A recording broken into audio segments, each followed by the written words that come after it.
wabarakatuh. Perkenalkan, nama saya Nisa Putri Astifi dengan NIM 2304251.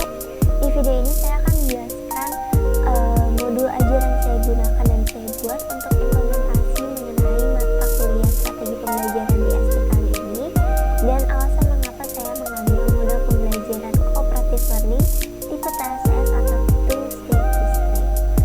Untuk sasarannya sendiri, saya mengimplementasikannya kepada peserta didik sekolah dasar di kelas 6 semester 1 atau di fase C, yang dimana materi pembelajarannya yaitu mengenai tokoh proklamator kemerdekaan Indonesia. Nah, mengapa saya mengambil model pembelajaran cooperative learning tipe TSS ini? Dikarenakan model pembelajaran ini menekankan kepada interaksi antar peserta didik ya. Jadi peserta didik tidak hanya mempelajari materi berdasarkan apa yang mereka baca, berdasarkan apa yang mereka dengar, apa yang kita berikan, tetapi juga peserta didik mempelajari materi melalui teman sebayanya dan melalui kelompok kecil, di mana kelompok kecil ini mereka dituntut untuk berdiskusi, untuk berkomunikasi, untuk mencari info-info baru yang dengan disertai kekreatifan mereka gitu. Untuk pelaksanaan kegiatannya sendiri itu dibagi menjadi 3, yaitu kegiatan pendahuluan, kegiatan inti, dan juga kegiatan penutup. Untuk kegiatan pendahuluan ini sendiri berada pada 10 menit, di mana guru memulai pembelajaran dengan memberi salam, menyapa, dan juga menanyakan kabar peserta didiknya. Tidak lupa guru juga mengecek kehadiran dan kesiapan dari peserta didiknya untuk memulai pembelajaran. Kemudian guru akan meminta perwakilan dari peserta didik untuk memimpin doa sebelum belajar. Kemudian guru akan memulai dengan memberikan apersepsi yang sesuai dengan pertanyaan-pertanyaan pemantik. Kemudian guru akan menyampaikan tujuan materi pembelajaran terlebih dahulu, yang dimana dalam konteks ini mengenai materi tokoh proklamator kemerdekaan Indonesia. Kemudian guru akan memberikan motivasi mengenai pentingnya dan alasan mengapa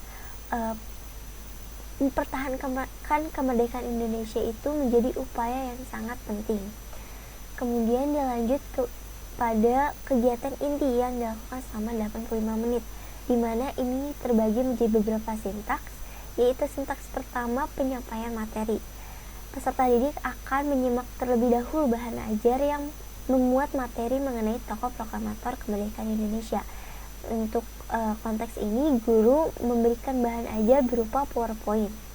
Kemudian di sintaks kedua, yaitu pembagian kelompok, di mana peserta didik ini dibagi menjadi beberapa kelompok dengan jumlah anggota yang tiap kelompoknya sekitar 4-6 orang. Nah, untuk sintaks tiganya, yaitu pemberian masalah dan diskusi kelompok. Jadi peserta didik itu akan diberikan media gitu ya, di mana mereka diminta untuk membuat poster dengan kreatif mereka, dengan keterampilan mereka, dan mereka akan mengerjakan permasalahan yang ini di secara berkelompok atau berdiskusi gitu ya.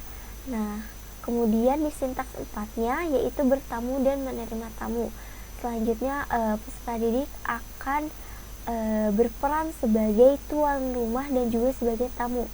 Jadi di dalam satu kelompoknya mereka akan dibagi menjadi 2, di mana satu sisi akan berperan sebagai tuan rumah, di mana mereka akan menjelaskan poster yang telah mereka buat beserta informasi-informasi yang mereka miliki.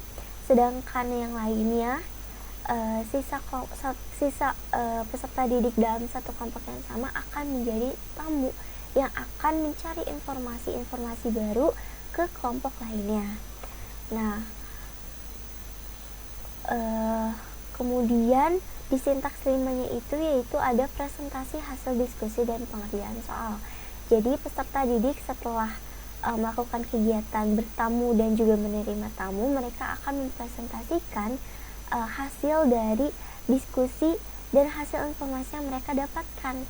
di mana peserta didik akan diberikan lembar kerja peserta didik atau LKPD secara berkelompok, yang dimana mereka harus berdiskusi dalam pengerjaan LKPD tersebut. Kemudian perwakilan dari masing-masing kelompoknya akan mempresentasikan hasil dan informasi yang mereka dapatkan.